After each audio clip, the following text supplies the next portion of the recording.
Bangladesh premier লিগের ticket বিক্রিতে অনিয়ম ও দুর্নীতিসহ বিভিন্ন অভিযোগে বিসিবিতে অভিযান চালাচ্ছে দুর্নীতি দমন কমিশন।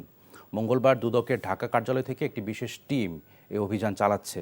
জানা গেছে, কালোবাজারির মাধ্যমে টিকিট বিক্রির অভিযোগ রয়েছে সংশ্লিষ্ট বিভাগের বিরুদ্ধে। মুজিব বর্ষ পালনে ব্যয় 25 কোটি দেখানো হলেও খরচ হয়েছে 7 কোটি। বাকি টাকার হদিস পায়নি দুদক। তৃতীয় বিভাগের দল বাছাইয়ের ক্ষেত্রেও দুর্নীতির অভিযোগের প্রমাণ মিলেছে বলে জানিয়েছেন দুদকের সহকারী পরিচালক আলামিন। বিপিএলের সবশেষ আসরে 13 কোটি টাকার টিকিট বিক্রি হলেও তৃতীয় থেকে দশম আসর পর্যন্ত সব মিলিয়ে বিক্রি হয়েছিল মাত্র 15 কোটি টাকার টিকিট। মুজিব শতবর্ষের বিপিএলের হিসেবেও পাওয়া গেছে অসঙ্গতি। আসরটির জন্য 15 কোটি বরাদ্দ থাকলেও খরচ দেখানো হয় 25 কোটি। এরকম অসঙ্গতিপূর্ণ হিসেবগুলো খতিয়ে দেখছে অভিযানরত দুদকের টিম। প্রাথমিকভাবে মনে হচ্ছে যে অসঙ্গতি আছে, কারণ আপনি টিকিট সেলিংয়ের ব্যাপারটা যদি আপনি দেখেন তাহলে বুঝতে পারবেন। 8 বছরের আয় হচ্ছে 15 কোটি টাকা আর 1 বছরের আয় হচ্ছে 13 কোটি টাকা। আগে নির্দিষ্ট একটা অ্যামাউন্ট নিয়ে একটা এগ্রিমেন্ট করা হতো, বিভিন্ন কোম্পানির সাথে চুক্তি হতো, ওই এগ্রিমেন্ট অনুযায়ী তারা টিকিট সেল করতো এবং হয়তোবা নির্দিষ্ট একটা অ্যামাউন্ট বিসিবিকে দিত, যেটা তাদের আয় হিসেবে গণ্য হতো। কিন্তু বিসিবি লাস্ট 3-4টা আসর নিজেরাই হচ্ছে টিকিট সেল করছে এবং আমরা 11তম আসরে দেখলাম যে 13 কোটি টাকা আয় হয়েছে।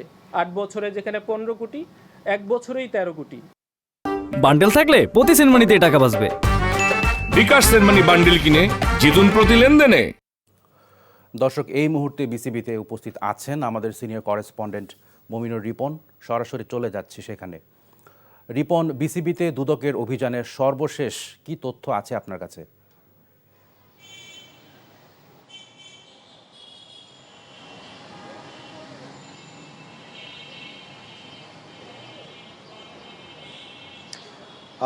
বিসিবিতে দুদকের অভিযান ঠিক কিছুক্ষণ আগে শেষ হলো 3 সদস্যের একটি প্রতিনিধি দল। তারা ঠিক 12টার দিকে বিসিবিতে আসেন এবং 2 ঘন্টা তারা প্রথমে এসেই তারা পারচেস ডিপার্টমেন্টে প্রবেশ করেন এবং সেখানকার বিভিন্ন নথিপত্র তারা ঘেঁটে দেখেন। এরপরেই কিন্তু তারা বিভিন্ন জায়গা দেখেন, বিভিন্ন অনিয়মের যে জায়গাগুলো, যে তথ্যগুলো তারা পেয়েছিলেন, যেগুলো সন্ধান তাদের কাছে দেওয়া হয়েছিল, সেগুলো নিয়ে তারা পর্যালোচনা করেন এবং তারা যখন স্টেডিয়াম ছাড়েন তার আগে গণমাধ্যমের সাথে কথা বলেছেন এবং তাদেরকে আমরা যে প্রশ্নটি করেছিলাম যে তারা যে অভিযানটি করলেন এটি আসলে কোন তথ্যের ভিত্তিতে, ওনারা বলেন যে বিভিন্ন জায়গা থেকে তাদের কাছে অভিযোগ আসছে, বিভিন্ন গণমাধ্যমে বিভিন্ন যে সংবাদ প্রকাশ হয়েছে, সব কিছু মিলিয়ে তারা আসলে এই অভিযানটি করেছেন। এবং এখানকার যে মূল বিষয়টি তাদের চোখে লেগেছে সেটি হচ্ছে তৃতীয় বিভাগ লিগের যে নিবন্ধন ছিল সেটি আগে ছিল 5 লাখ টাকা এবং সেখানে 2 থেকে 3টি দল অংশগ্রহণ করত, এখন সেটা বেরিয়ে দাঁড়িয়েছে প্রায় 100-তে।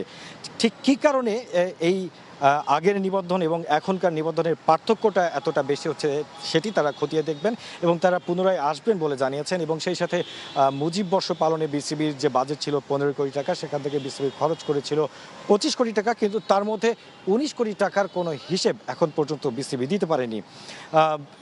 এই দুটো বিষয়ে প্রথমে ছিল। এছাড়া ছিল যে টিকিটের যে বিষয়টি ছিল, আপনারা ইতিমধ্যে জেনেছেন যে গত 8 আসরের টিকিটের ইনকাম দেখানো হয়েছে 15 কোটি, অথচ সর্বশেষ যে আসরটি হয়ে গেছে সেখানে 13 কোটি টাকারও বেশি টিকিট বিক্রি হয়ে গেছে।